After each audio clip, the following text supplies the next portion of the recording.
안녕하세요. 여왕사 제이콥입니다. 오늘은 제 8번째 강의로서 오형식의 마지막 파트를 다루는 강의입니다. 이전 강의와 똑같이 오늘도 문장의 형식부터 보도록 할 텐데요. 오늘 배울 문장은 주어와 동사를 말한 다음에 누가 어떻게 하게 라고 말해주는 형식에 대해서 보도록 하겠습니다. 다시 한국어로 풀어서 말씀을 드리면은 누가 땡땡 한다 라고 말을 했을 때 다시 누가 어떻게 하게 라고 말해주는 문장의 형식이고요. 여기서의 키포인트는요, 사역동사와 지역동사에 대해서 이해를 하는 것입니다. 왜냐면은 사역동사와 지역동사가 여기 동사로 들어갔을 때 이런 순서대로 이제 진행이 될 거기 때문에 상당히 중요하고요. 사역동사라고 하면은 말 그대로 사역, 시킨다라는 뜻입니다. 다른 말로 해서 땡땡 하게 하다라는 뜻이고요. 영어에서 뭐뭐 하게 하다라는 뜻을 갖고 있는 단어는 총 4개로서 make, let, have, get이 있습니다. have와 get도 하게 하다라는 뜻을 갖고 있다는 것을 꼭 이해해 주시고요. 거기에 추가해서 사역동사와 비슷한 형태를 띠고 있는 비슷한 순서로 진행이 되는 help도 보도록 하겠습니다. 지역동사라고 하면은 이제 see, watch, hear, listen to, feel, smell, taste 같이 뭔가 감각으로 저희가 할 수 있는 동사들을 말해주는 거고요. see와 watch 이외에도 다양한 보다에 관련된 단어들이 이렇게 사용될 수 있고요. hear과 listen to 같은 듣다에 해당하는 듣다라는 뜻을 갖고 있는 다양한 동사들이 이런 순서대로 사용이 될 수 있고요. feel, 느끼다, smell, 냄새를 맡다, taste, 맛을 보다라는 단어가 여기에 해당하게 됩니다. 아마 이 형식에서도 이 3단어는 똑같이 보셨을 거예요. 하지만 그때와는 좀 뜻이 다르게 이번 오형식에서는 smell 같은 경우는 냄새가 나다가 아니라 냄새를 맡다로 이해해 주셔야 되고요. taste 같은 경우는 맛이 나다가 아니라 맛을 보다라는 뜻으로 이해를 해 주셔야 됩니다. 뜻이 2개씩 있는 거죠. 오늘도 역시 이전 강의와 똑같이 각 동사마다 어떤 뜻으로 사용이 될 때 뒤에 어떤 식으로 말을 해 주셔야 되는지 뒤에 어떤 순서대로 말을 해 주셔야 되는지 꼭 이해를 하시고 문장을 만드셨으면 좋겠고요. 오늘도 문장을 좀 더 추가적으로 보도록 하겠습니다. 첫 번째 문장을 보면요. Could you help? 너는 도와줄 수 있니? 라는 문장을 저희가 준비했습니다. 너는 도와줄 수 있니? 라고 말을 했을 때 저는 돕다 다음에 당연히 무엇을 뿐만 아니라 누가 무엇을 하는 것을 도와주는지에 대해서도 말을 해줄 겁니다. 누가 어떻게 하게 도와준다 라는 이제 표현이 될 것 같고요. Can you help? 너는 도와줄 수 있니? Me carry. 내가 나르도록, 내가 옮기도록 it, 이것을 이라고 문장을 말해줄 수 있습니다. 이제 help라는 동사를 사용하게 되면요. 상대방의 동작에 대해서 이렇게 말을 해줄 수가 있습니다. 그때 이 동작은요. 저희가 형태를 동사 원형이나 투부정사 둘 중 하나를 선택해서 사용하셔야 되는데요. 최근 현대 영어에서 보게 되면요. 여기는 투부정사를 많이 사용하진 않고요.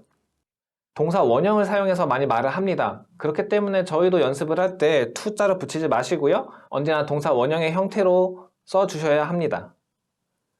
이제 나르는 거, 옮기는 것을 도와달라고 하는 게 아니라 만약에 요리하는 거 아니면은 준비하는 것을 도와달라고 말을 할 때는요. Could you help me cook? 아니면은 Could you help me prepare? 이라는 식으로 말해주시면 되겠습니다. 두 번째 문장을 보게 되면요. It got me to think 라고 제가 적어놨습니다. 요 뒤에는 더 추가적으로 말을 해주셔야 되는 파트고요. 해석을 해보면은 It got, 이것은 하게 했다. Me to think, 내가 생각을 하도록 이라고 말해주는 파트입니다. get을 하게 하다라는 뜻으로 썼을 때 뒤에 언제나 요 동사 파트에 다른 상대방의 동작 파트에는 투부정사나 아니면 동명사 ing 형태를 써주셔야 되고요. 다시 말해서 그거는 It got me thinking 이라고 말해도 된다는 소리입니다. 절대 동사 원형을 사용하시면 안 되고요. 언제나 투부정사나 ing 형태로 말을 해주시면 되겠습니다. 그래서 이 문장 다시 보게 되면요. 그거는 내가 생각하게 했다 라고 말해주는 표현이었습니다. 이 뒤에 내가 어떻게 생각을 하게 했는지 더 말을 해주시면 될 것 같고요. 이 표현은 기본적으로 어제 무슨 일이 발생했거나 혹은 어떤 대화를 나눴을 때 그것이 내가 다른 생각을 하게 했다. 나의 생각을 바꿨다는 것을 말해주기 위해서 저희가 말해주게 되는 겁니다. 제가 밤새 생각을 해봤는데 내가 이런 식으로 생각하게 만들었다라는 뜻입니다. 상당히 많이 쓰는 표현이니까 꼭 입으로 외워두셨으면 좋겠고요.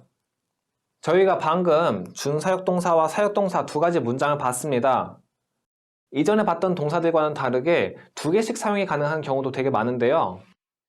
make 같은 경우는 상대방의 동작에 대해서 말해주고자 할 때 언제나 동사 원형을 사용하셔야 되고요. let 같은 경우도 make와 동일하게 동사 원형의 형태를 써서 말을 해주셔야 합니다. have 같은 경우도 일반적으로는 동사 원형을 사용하고요. 아주 가끔 동명사 ing 형태를 쓰는 경우도 있습니다만 일반적으로는 동사 원형을 사용하기 때문에 동사 원형으로만 알아주시면 좋을 것 같고요. 만약에 시험을 보는 학생들이 있다. 그런 학생들은 이제 동명사 형태로도 가능하다고 외워두시면 되겠습니다. get 같은 경우는 위의 세 개와는 다르게 동사 원형을 사용하시면 안 되고요. 언제나 to나 혹은 ing를 붙여서 상대방의 동작을 말해주면 됩니다. 이번에는 지역동사를 보도록 하겠습니다. I can see you covering her.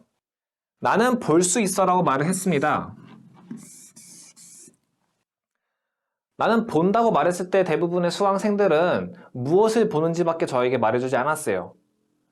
하지만 see라는 동사는 뒤에 무엇을만 말해주는 게 아니라 누가 어떤 행동을 하는 것을 본다라고도 말해줄 수 있습니다. 여기서처럼 나는 볼 수 있다고 말했을 때 그래서 네가 덮어주는 것을, 그녀를 덮어주는 것을 나는 볼 수 있다. 나는 알아차렸다 라고 이제 저희가 말해주는 거고요. 이외에도 나는 네가 말싸움하는 것을 봤어. 그러면은 I saw you arguing 이라고도 말해줄 수 있겠고요. 나는 네가 춤추는 것을 봤다. 그러면은 I saw you dancing 이라고도 말해줄 수 있습니다. 네 번째 문장을 보게 되면요. I heard, 나는 들었다라고 말을 해줬어요. 역시 들었을 때도 저는 누가 뭐 하는 것을 들었는지에 대해서 말을 해줄 수가 있습니다. 여기서는 제가 you laughing 이라고 해서 네가 웃는 것을 들었다라고 저는 말을 해줬습니다. 조금만 바꾸게 되면요. 나는 네가 소리 지르는 것을 들었어 라고도 말해줄 수 있겠죠. 그런 경우에 영어를 어떻게 말하시겠습니까? I heard you screaming 이라고 말해주면 되겠죠. 만약에 제가 상대방이 대화하는 걸 들었다.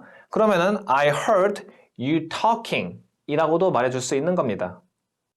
이런 식으로 실제 상황에서 어떤 식으로 사용될 수 있을지 한번 생각하고 문장을 더 만들어 보셨으면 좋겠고요. 마지막으로 이제 I smell 보도록 하겠습니다.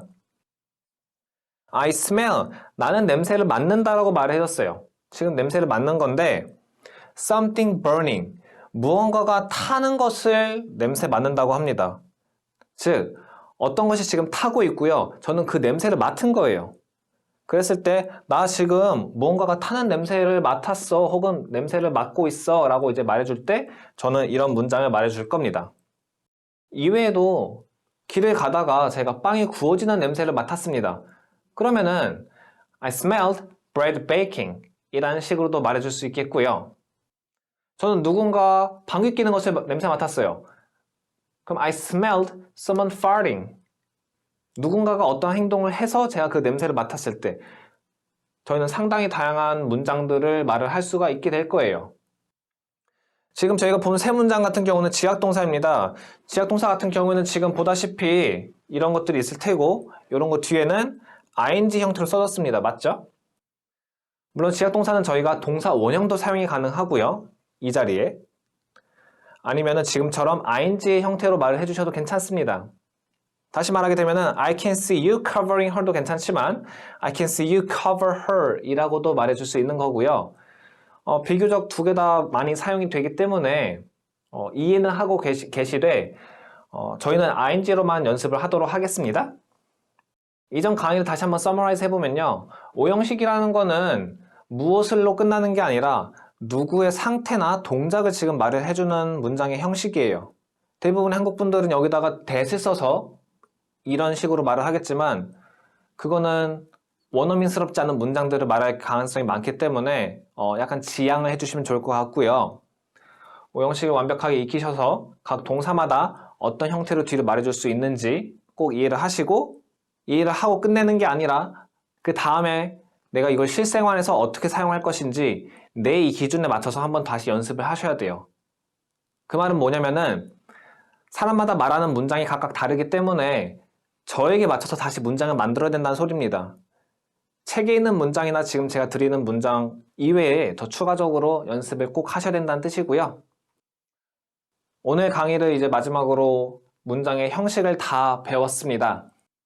짧지 않은 강의였고 이제 어떤 분들은 쉽다고 생각하셨을 수도 있기는 하겠지만, 제가 생각했을 때 영어의 스피킹을 실력을 먼저 올리고자 한다면은 유창함을 늘리는 게 아니라 이런 문장의 형식을 정확하게 알고 계속 활용해보는 연습을 하셔야 된다고 생각을 합니다. 그래야 좀 더 원어민스러운 문장으로 유창하게 말을 하실 수 있게 될 테니까요. 이제 하루 영어 5문장이라는 책을 보게 되면요, 지금 제가 강의를 한 순서대로 제가 추가적인 예제 문장을 더 넣어놨습니다. 만약 강의를 통해서 충분하게 이해를 하지 못했다고 하시면은 거기 나와 있는 예제들로 더 연습을 하신 다음에 확실하게 어떤 식으로 말을 해야 되는지 개념을 잡고 스피킹, 프리토킹을 연습해 보시면 더 좋은 효과를 얻으실 수 있을 것 같고요. 강의 들으시느라 고생하셨고요. 저희는 다음 시간에 또 뵙도록 하겠습니다. 감사합니다.